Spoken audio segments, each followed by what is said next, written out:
Welcome to DFS Karma, where we talk about our favorite fantasy sports plays for football, basketball, baseball, and pretty much everything else. Be sure to check out and create an account with all of our partners, such as MonkeyKnifeFight.online, PrizePicks.online, and StatHero.online. Use the promo code KARMA on any of these sites to get an exclusive deposit bonus. And don't forget to check out all of our free fantasy content on DFSKarma.com, as well as our own premium plays. Without further ado, let's get the show on the road. Please welcome today's hosts.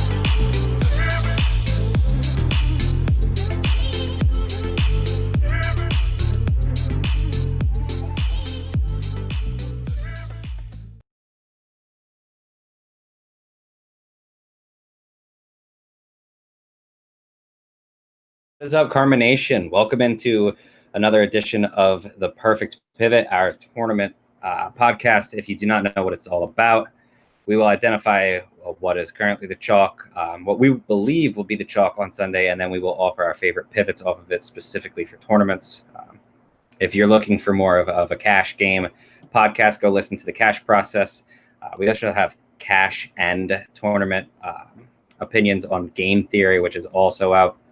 And then on Sunday, Ben, I don't know who's with you this Sunday, but you'll be breaking down a slate at 11 a.m.? Yep, 11.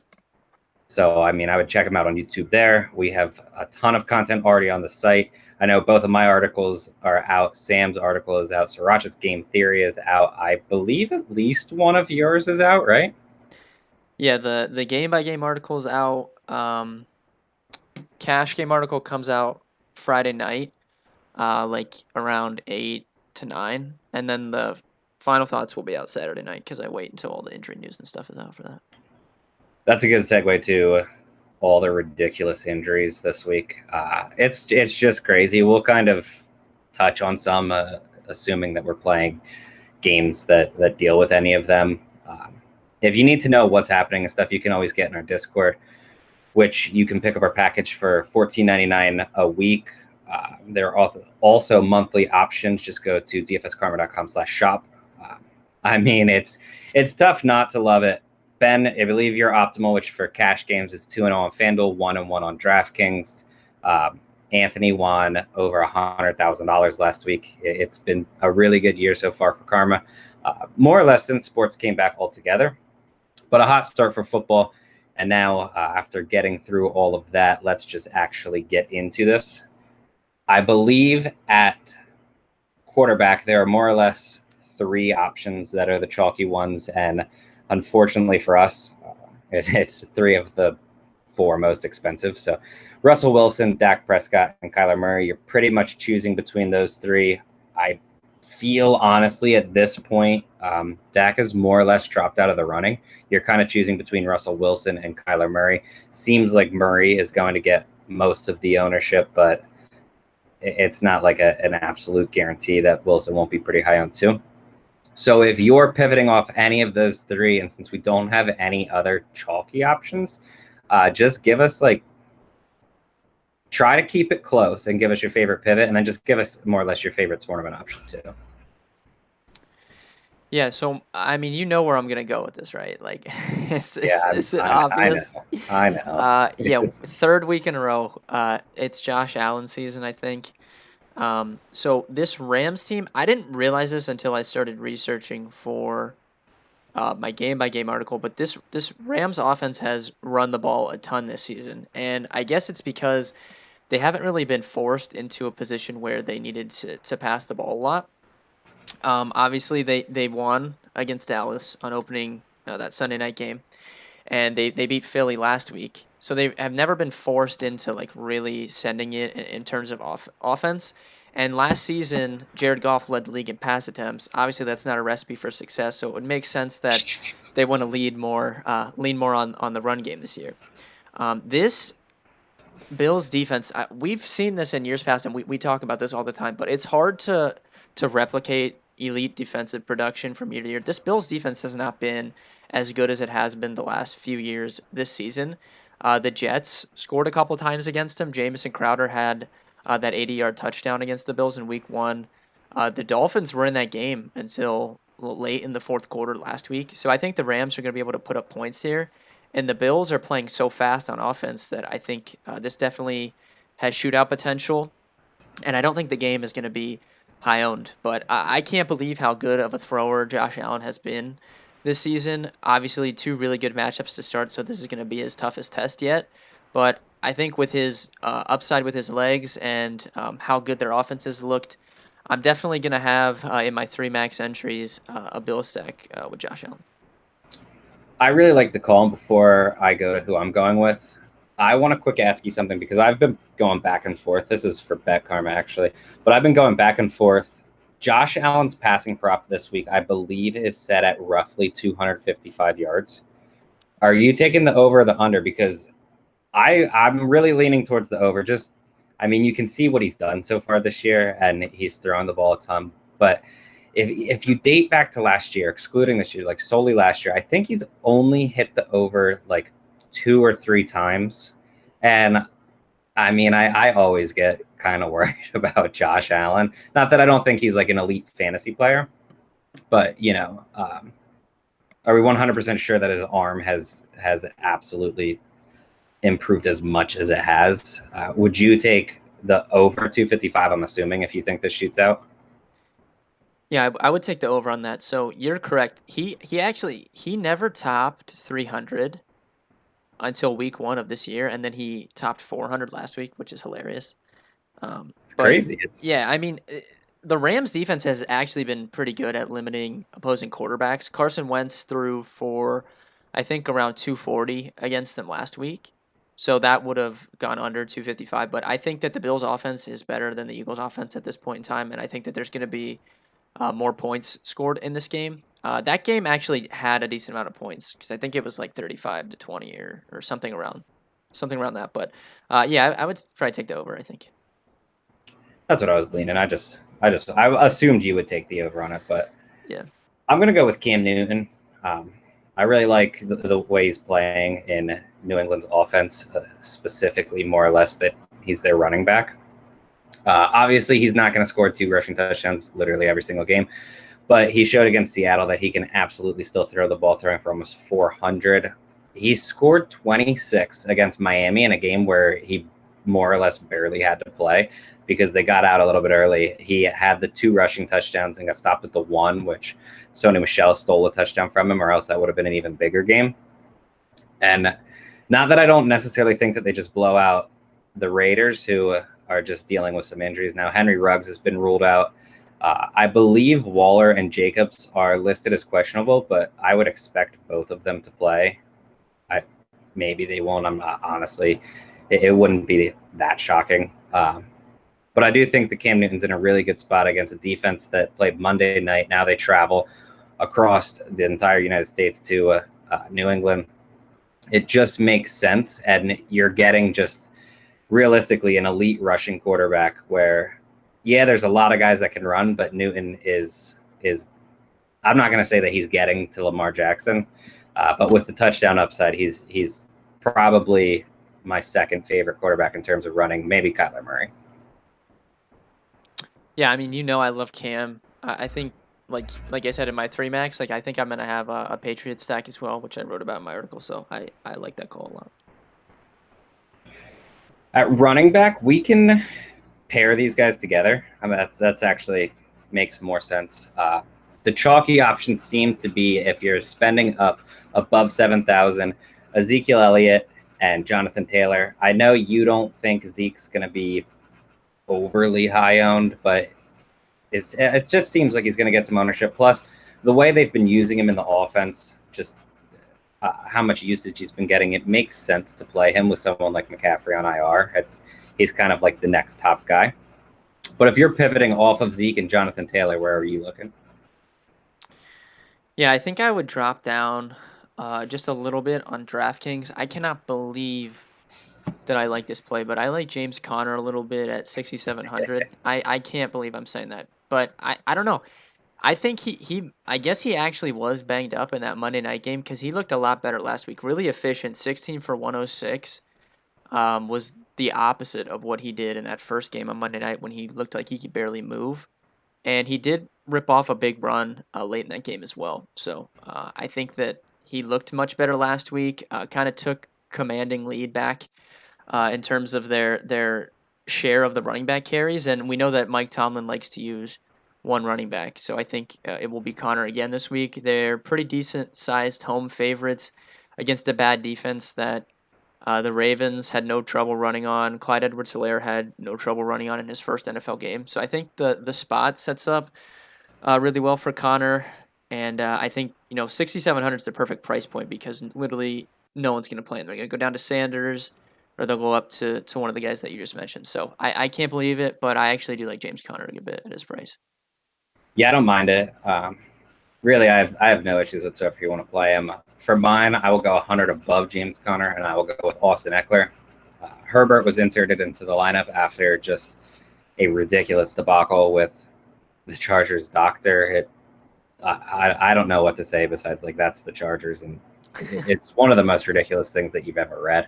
But Eckler, he benefited a lot from it. He saw 4 targets after seeing 1 the first week. He totaled over 140 yards. I do like Joshua Kelly, and I don't like that I wouldn't even say they're splitting carries. It seems like Kelly's getting a lot of early down work.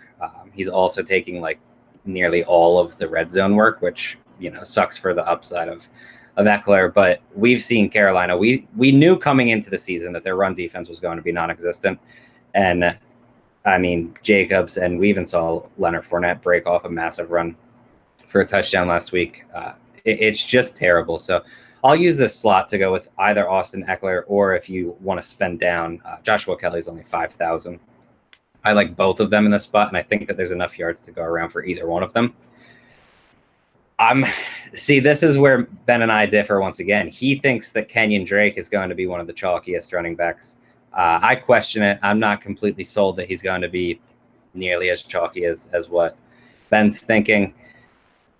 But I mean, he's the next one along with Miles Sanders, who's 6,400. I think we can all agree Sanders is probably the chalkiest option, right? You would say?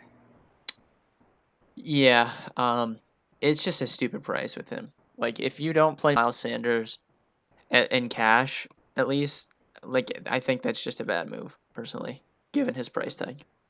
Yeah, I'll say I'm actually worried about avoiding Miles Sanders or Kenyon Drake in tournaments. I think I might actually. I think they're fine. The price is so good. But yeah, I mean, I'm not ownership guy. Like I don't make ownership projections. I normally check Sam's on the weekend, so I'll be curious to see what he has Drake at. But just kind of what I've come up with building, I do think Drake will be popular, but I don't know. Like you said before we hopped on here, if people are playing Hopkins and Kyler, they might be less inclined to put Drake in their lineup as well.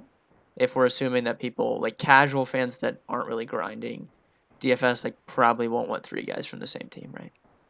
Yeah, that's more or less my process. Not the fact that it's a bad matchup. Like I wrote in my GPP article, Drake, because I just didn't expect him to get that much ownership. And I think it honestly shows how smart the industry is becoming that it's even a question, because beforehand he probably wouldn't have been. But Detroit has looked bad against the run. And the only reason that their rank isn't dead last in the NFL is because they aren't really giving up touchdowns on the ground. They're giving them through the air. But if you're giving up 200 rushing yards per game, like the touchdowns are going to follow at some point. But we can move to the GPP option. If you're moving off Sanders or Drake, which I mean, we both have said questionable decision, who are you moving to? I've thought about this one a lot. I kind of I like Kelly a lot, so I love that call. Like that would probably be, I would probably drop down to him. But other than Connor, I don't really love anyone in that upper like 5 or like 6K range. Like I like Kelly at 5K on DK, and honestly, I like Jerick McKinnon at 4,900 for tournaments. I don't think I would play him in cash, but there's this report out there that Jeff Wilson's going to take early down work, and McKinnon's role isn't really going to change. While I think that could be true, and like we have seen teams kind of just sub people in, like I could see them just subbing Wilson in for Mostert and him taking his work, and then McKinnon just getting the passing down work. But with Kittle confirmed out, and they have like no pass catchers anyways, right? Yep. Obviously Debo's out, and Ayuk is banged up rookie, etc. Like they don't have much to throw to, and I know they don't have like Nick Mullins is whatever. I don't think he's horrible, but obviously not great. But there's just not much to throw to. So I think that McKinnon like could pick up more work through that rather than him seeing increased snaps. I think just the ball could go his way more when they're throwing. And I wouldn't be shocked if he even led the team in targets in this game just because they don't have much to throw to. I was kind of thinking Kittle was going to play, but we got that news today that he's not going to. So I don't think I would play him in cash games, but at 4,900, I will have Jerick McKinnon on one of my tournament teams. I like it because I've been a Jerick McKinnon guy since he's been basically in Minnesota. So I had high hopes for him in San Francisco. Obviously, he immediately got hurt, has been dealing with that. My problem with playing McKinnon is that there's another 4,900 guy that there's no chance I'm playing McKinnon over. We all know who it is, and it's Devin Singletary. It doesn't, for whatever reason, look like he's garnering as much ownership as he should, and I can say that confidently. We've seen the Rams, they're not a bad run defense, but we've seen them give up 20-plus fantasy points to Zeke and Miles Sanders. Devin Singletary is not in their league. We don't need to kid ourselves and pretend that he is. The thing is, he's 4,900. It's way too cheap. I was considering, not heavily, but if I wouldn't have mind throwing him just in a GPP at 4,900, even with Zach Moss healthy. Now Moss has already been ruled out. It just doesn't make sense. We know that Singletary is going to play a massive role.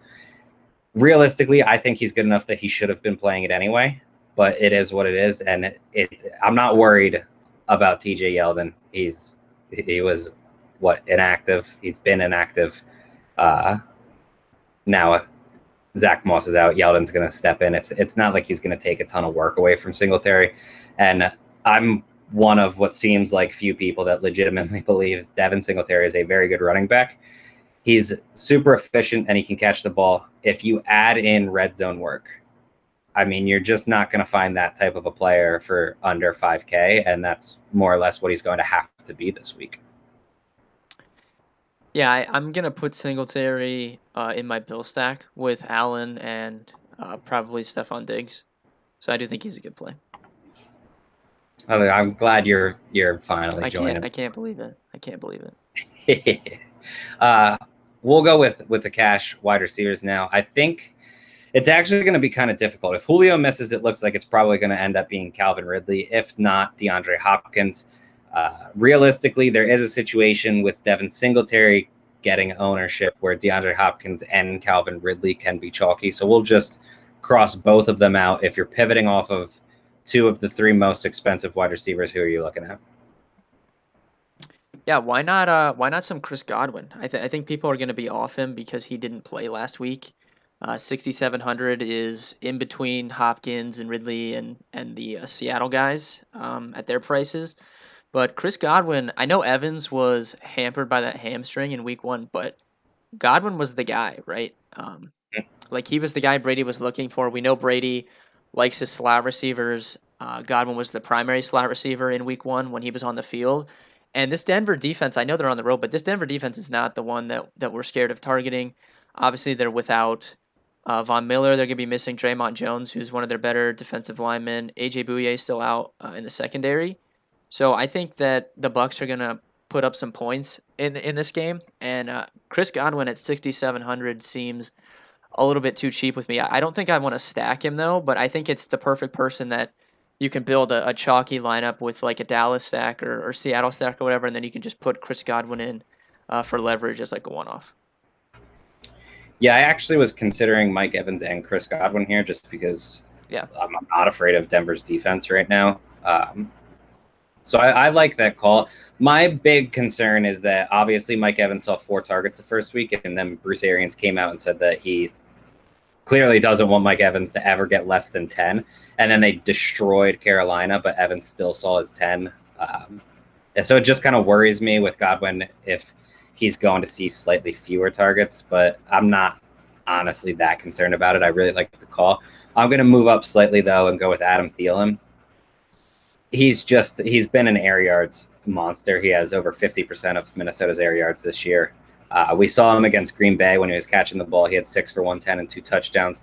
Last week, obviously, he flashed more of his floor with 3 for 31. It's I feel like Adam Thielen's going to be a boomer bust type play on like more or less a weekly basis, and I'm just not afraid of Tennessee's defense right now.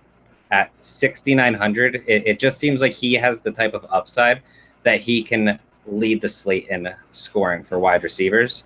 So if you're spending down a 69 for him, I feel like it's just a really good spot. Yeah, I like Thielen too. The usage is off the charts, so it's always a good bet. Just for the volume. Hopefully, I don't know. Like, I think that game's going to be really slow paced, but Vegas likes that game. What is it? 48.5?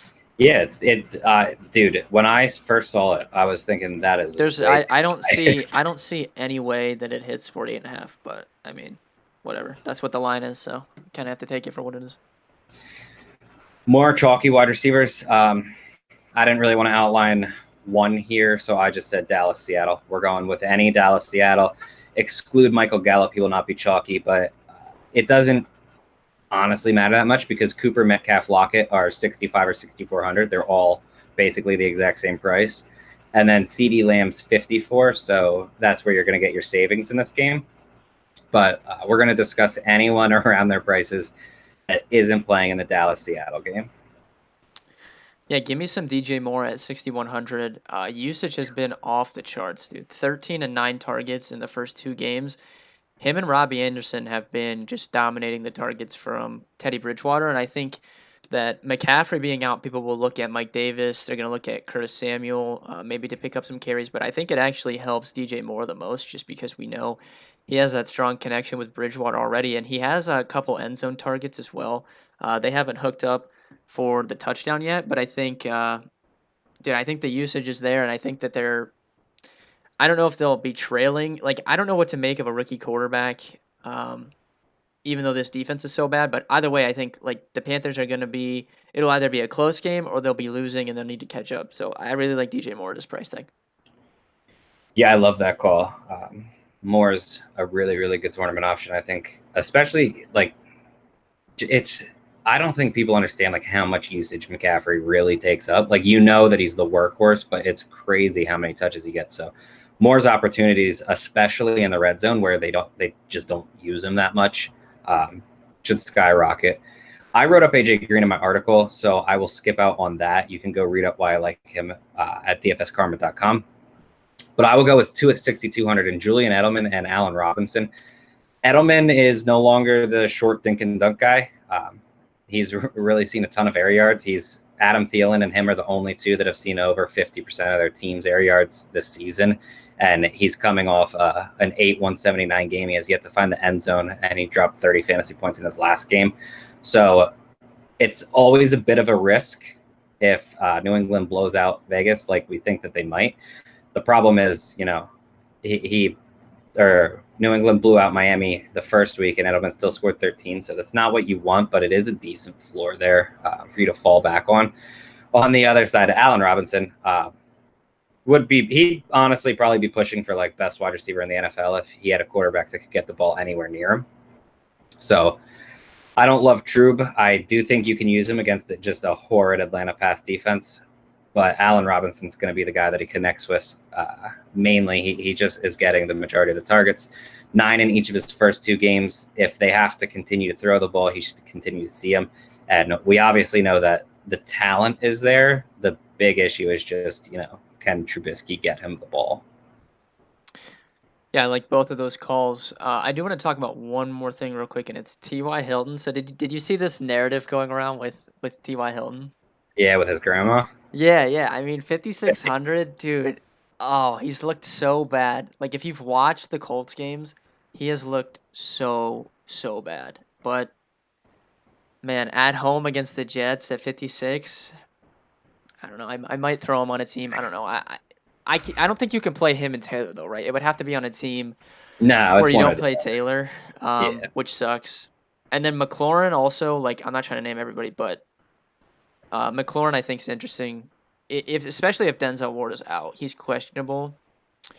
I think it's a bump anyways because Greedy Williams is out again, and he's not going to be on Ward. Like Ward's not going to shadow him. But if Ward was out, that would elevate McLaurin for me. Yeah, I really like both of those calls. The final chalk was Deontay Johnson at 54, so that makes sense to use either McLaurin or Hilton off of them. Yeah, It's the same price as CeeDee Lamb. I'll offer one more person, and it's just going to be Michael Gallup. You get the highest scoring game of the slate. A really good receiver. We've already known that, or we have already seen that he has wide receiver one upside, and he's just not going to go owned because who is anyone really going to play Michael Gallup instead of CeeDee Lamb at this point? no, I think Gallup's a great leverage play again, and he's gotten unlucky, right? Like I know he didn't have a great game last week, but still, like he could have had that big play at the end of week 1, which would make his game log look a lot different. I also think it's going to come down to whether Smith plays or not. Like Gallup needs time, and he just is going to kill you with his routes. So if you take away the time because Smith's not playing, it's like relatively obviously he's going to struggle a little bit more. So if Smith's in, I really really like Michael Gallup again this week. Yeah, I like that. At tight end, man, it seems. Do you think there's one chalky tight end? It just seems like a bunch of guys are going to get ownership. Yeah, I think Logan Thomas will be popular. I don't think he'll be any secret. We kind of get like Mo Alley Cox is not an option anymore with Doyle expected to play, so you can kind of cross him off. Reed, I don't think Reed will get a ton of ownership just because like he didn't play a ton, even though a couple touchdowns last week. Ridiculous. But yeah, I mean, I think Thomas will probably be pretty chalky, but I mean, I think the Philly guys could get some ownership. Jonnu Smith could maybe get some ownership. I don't know. I think it'll be kind of spread out. But if I had to pick one guy, like I'm assuming Thomas will be the highest owned. Yeah, I had two guys written down. I have Dallas Goedert, which I think obviously makes sense because he's a only 4,900, and then I have Drew Sample at 35, which I get what you're saying about Thomas at 37, but I feel like recency bias shows that Drew Sample played on Thursday Night Football. People are going to remember that he had 9 targets in basically a half. Yeah. So it just feels like people are probably going to go down to Sample instead of Thomas, but Thomas has been a really big part of the offense. I could see that, or I could see him being a chalky option as well. Anyone that was just named, excluding Jonnu Smith, because Jonnu Smith doesn't work either, but I will say that I think he's one of the best tight end options on the slate. Excluding anyone you just named, who are you looking at? Is there anyone left that you're interested in? Yeah, I like Hayden Hurst a lot at 47 on DK, mid 5s on FanDuel. I think especially if Julio's out, everyone's going to pivot to Ridley, right? But I think that can help out Hayden Hurst. They're at home. Their defense is so bad that they're always going to need to put up points. And Julio was hobbled last week. Hurst saw 8 targets. I think he's a great play if Julio's out because I don't think he'll be the first person that people move to, and it's just a good way to get leverage. Like if you're not going to put Ridley in a lineup, I think you can just slide Hurst in and still get exposure to that passing game. I like that. I'll go with a cheap guy that can't really kill you, but man, it's going to be tough to actually plug him in your lineups, and that's 2,800 Dan Arnold. He saw 4 targets last week. He had 2 for 26. He caught both his targets week 1 for 21. He more likely than not is going to walk out there and drop 20 like other tight ends can. But also at 2,800, it's going to be really difficult for him to kill your lineup. And if he just happens to find his way to a touchdown, I mean, you're going to be sitting real, real pretty. I would only play him in deep leagues though. Yeah, he could get a little bit of a bump now that like Kirk's out though, which we didn't really talk about, but like Andy Isabella is another guy maybe. I know you and I both like him. I love him, but I don't trust him. I know I don't trust him at all. This could be the week though, with Kirk being out. So I think both Arnold and Isabella could get a bump up with Kirk being out, and I wouldn't be shocked if one of them scored a touchdown. I like both of the calls. 28 and 3,800. Obviously, yeah, it's weird that Andy Isabella isn't like the min price. Yeah, why? If he was 3K, So if he was Oh, 3K, so nice. yeah, if he was 3K, I could see some people playing him in cash games, just because of that game. But 38 takes like any ownership he would get is taken away by 38. So he is going to be really, really low owned.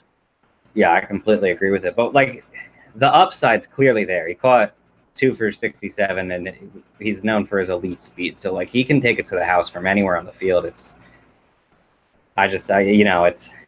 difficult to even assume that he's going to get targets, though. You know what I mean? Yeah, I know. It's frustrating, but he's so good. Like, you feel like if he's on the field, he has a really good chance of making at least one big play, which is all you need at a low price tag like that. Yeah, I completely agree. That is all we have for you for this week. Be back next week. If you like this video, go ahead, give us a thumbs up. Comment, guys, that you're pivoting to. Make sure you let us know who you're pivoting off of too. And good luck this weekend. Let's have some big winnings within the Karma community. Welcome to